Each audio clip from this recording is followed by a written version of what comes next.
Claude Allègre, bonsoir. En compagnie de Philippe Lefebvre, nous allons essayer de voir quels sont les points les plus importants de ce plan expérimental.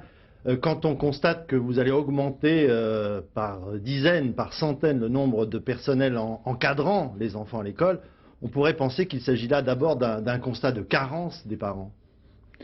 Non, je crois que c'est global. D'abord, il faut prendre ce problème de violence dans les quartiers difficiles à la fois comme un problème tragique, mais à la fois, à mon avis, comme une énergie, comme un cri de révolte que nous devons essayer d'inverser pour faire sortir, au contraire, un certain nombre d'initiatives positives. Moi, je crois que dans ces quartiers, il y a une réserve de créativité, d'ambition, de dynamisme que nous allons essayer de récupérer. Mais la première des choses, c'est de structurer, et de structurer les mentalités de tous les enfants en respectant un certain nombre de règles. On ne peut pas attaquer un professeur, on ne peut pas se venger, on ne peut pas attaquer un camarade. Il y a des gestes qui sont interdits. Et en conséquence de quoi, ces gestes, tout geste de violence doit être puni. Les victimes doivent être aidées. Voilà des règles qui sont simples, que nous voulons mettre à jour. Mais encore une fois, ce ne sont que les mesures urgentes. Il y a le long terme qui essaiera, au contraire, de positiver tout cela. Voilà le plan. Ce plan, il est caractérisé par deux choses. D'abord, nous concentrons nos moyens parce qu'on n'a pas la science infuse. C'est un problème très difficile et nous essayons une nouvelle méthode pour résoudre ce problème. Si on le résout là, on l'étendra. Monsieur le ministre, vous dites qu'il faut ramener le calme, c'est votre priorité. Vous vous entendez très bien avec Jean-Pierre Chevènement et on a l'impression qu'on est dans une dimension très, très répressive.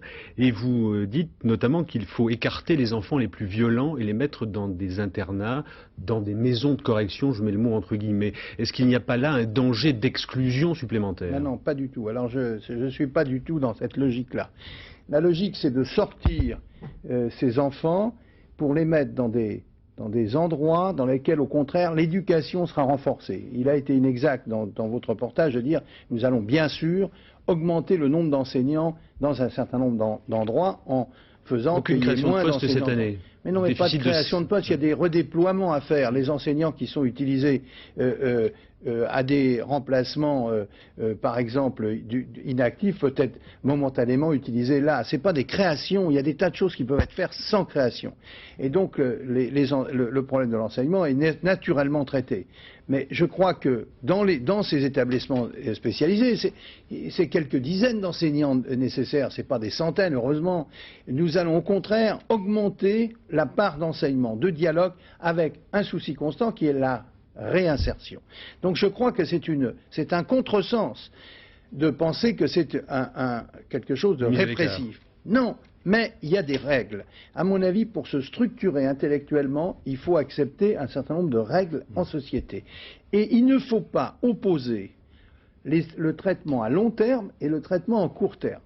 Alors, dans ce plan expérimental, il y a un aspect qui concerne les professeurs. Vous dites qu'ils doivent être formés à autre chose qu'à l'enseignement, simplement. Est-ce que ce n'est pas leur demander trop de choses, finalement? Non, je dis qu'il faut que... Les professeurs, écoutez, les professeurs qui sont dans ces quartiers, il y a des héros.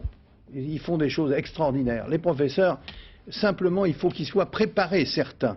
Dans le passé, on a eu tendance à prendre des professeurs qui sortaient des IUFM et les mettre directement dans ces quartiers. Je crois qu'il faut les préparer un peu plus. Il faut les aider, il faut les entourer. Et il faut d'abord que leur métier soit respecté. Est-ce qu'on peut aussi parfois sanctionner des proviseurs, un principal de collège, parce qu'il ne fait pas respecter finalement l'ordre lui-même dans son établissement? Mais bien sûr, mais il y en a très peu, mais il y en a quelques-uns qui ne font pas respecter l'ordre.